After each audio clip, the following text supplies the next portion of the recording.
Okay, looking at our program so far, I'm looking at add user. I want to add user to a database, so I've got a name and a password. I've got the query set up. I'm connecting to the database. I am running the query, adding the name and the password, just checking that I've got the right variables, committing it to the database. If anything goes wrong, this pops up and I'll close the database. That seems fine. Just looks like at the moment get user is what I need to develop. Now, in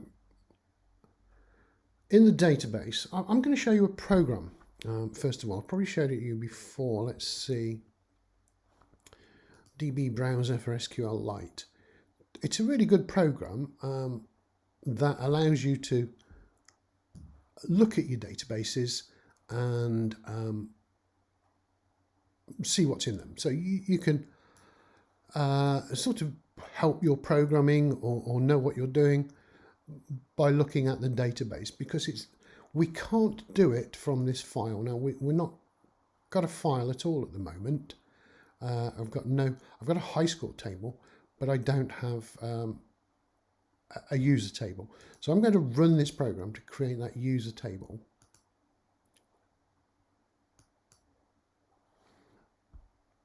And it should just run this line, initialize the user database. Hello, what mistake have I made here?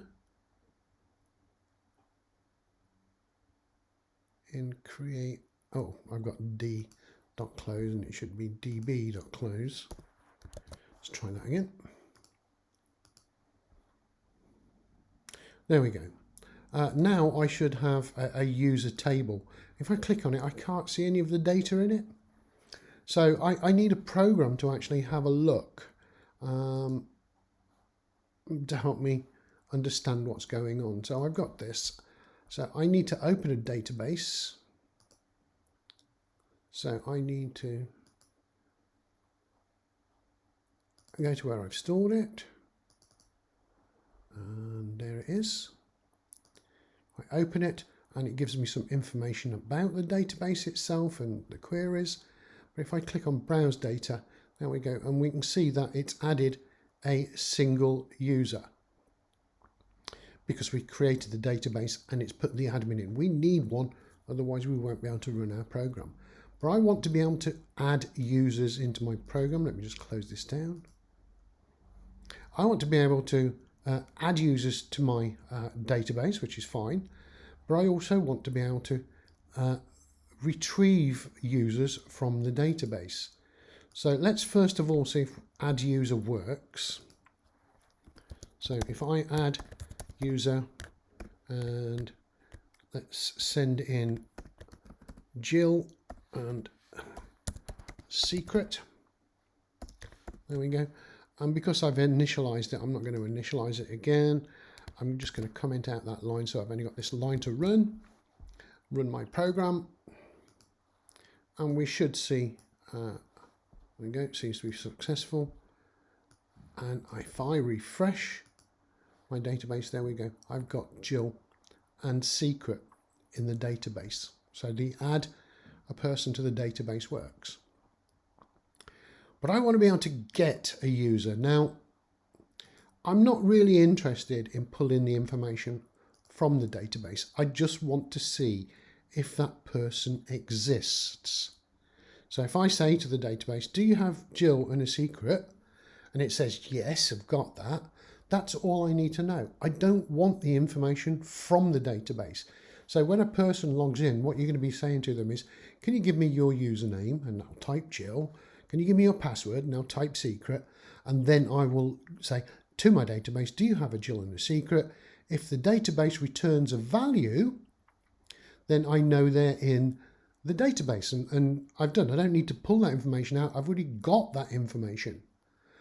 So I'll just continue. So I'm only going to check to see if I've got any records. And remember when I did it up here, if I received no records, if the data array was empty, in other words, nothing was returned from the database, then that person is not in the database and they cannot log in. So that's the theory behind it, and we're going to manage that now. So let's see what we've got. The first thing I need to do is have a Boolean variable to say whether the user exists. In fact, let's use that terminology, user exists. And I'm going to set that to false. I'm going to assume that the user doesn't exist. Then I'm going to set up my query, which returns all the users from the database. However, if I returned all the users, that would be, well, it would always have somebody. What I really want to do is find out whether this person exists, the name and the password.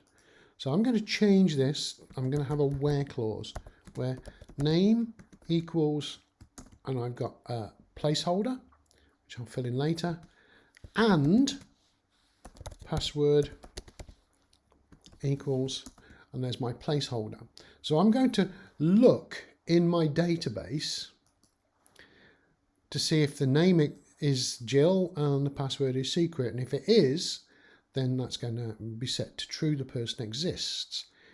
However, if it doesn't return any values because Jill, or let's say I type in John and Frodo as a password, John and Frodo isn't in there, so this will give me the empty array, and I can check for that.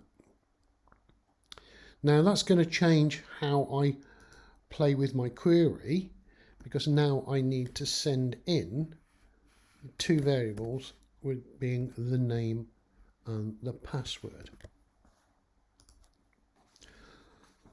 So that's that. So we have got the query, we are connecting to the database, we're looking at the top of the database, now we're running the query and the data is being returned. So I just need to know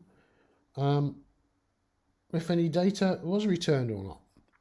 So I can say that if data is not equal to an empty array or an empty list, then if it isn't equal, in other words, it's found a record, it's found a match, then that person must exist in the database.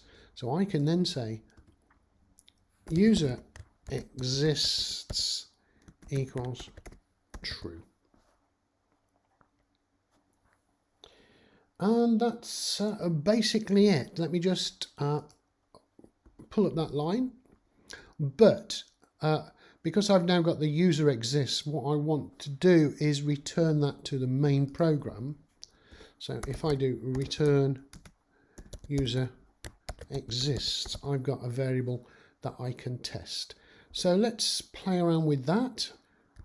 So I've just saved it. I'm going to comment out that line because we've already done it. And the first one that I'm going to do is find out if Jill and secret are in there. So let's call it log in, and that equals get user. Let's hard code it with Jill for the username. Actually, let's just use single quotes. Jill for the username and a secret or password. Now these are case sensitive. So if I'd have used Jill with a lowercase, then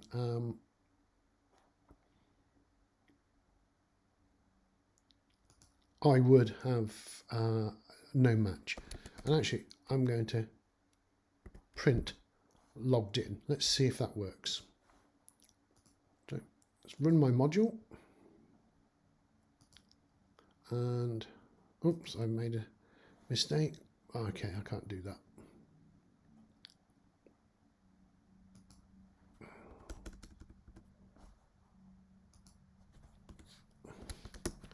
Print. Well, let's just do an if statement. That will be even easier to do. Running out of screen state. So if logged in, because this is going to return true or false. If logged in, then print the user is known, to the database, else print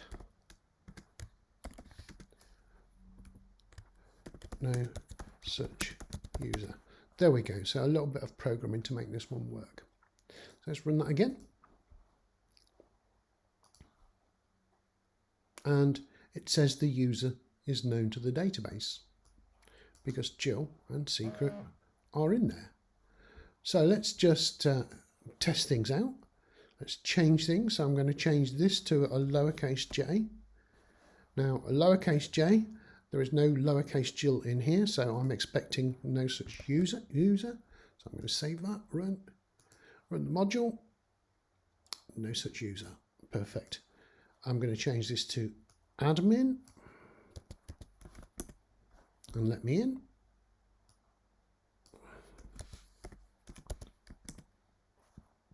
And run that.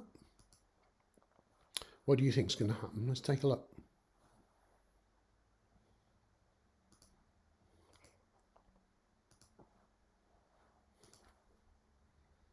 The user is known to the database. Let's just change that for password, so they give the wrong password. If I run that, what do you think is going to happen? No such user. So now I've got a method to determine whether I can find if a user exists in my database, and if they do, they can play my game. If they don't, then they can't log into the program. If they are logged into the program, then I want them to be able to add a user to the database, so anybody who's logged in can just keep adding players to the database. But this is doing the same job that I did with the previous program, because what I'm going to do now after this video is amend the anagram. I'm going to copy and paste all of these functions back into my main program and build my program around it, and it should work exactly the same as the previous one. But we've not had to really think about encoding or decoding or using any exclusive ORs. We haven't had too much programming to do. In fact, apart from changing a few names and changing these things from high score to user, we've not really had a lot of coding to do. So using SQL, once it's built in the first place and you understand it, it's quite easy to edit. And using SQL is a really nice thing to actually do, because you're now talking and playing with databases with your text files, and they're kind of secure. It's not brilliant. Anybody who is confident or competent with SQL who's watching this video might say, oh yeah, but you need to do this, I know that, that's fine. We're just doing it for a project, and this simplest way will work and give us all the marks we need for our project. So in the next video, I'm going to build this back into my main program, and then it'll be anagram 8 method 2, and we can try that out.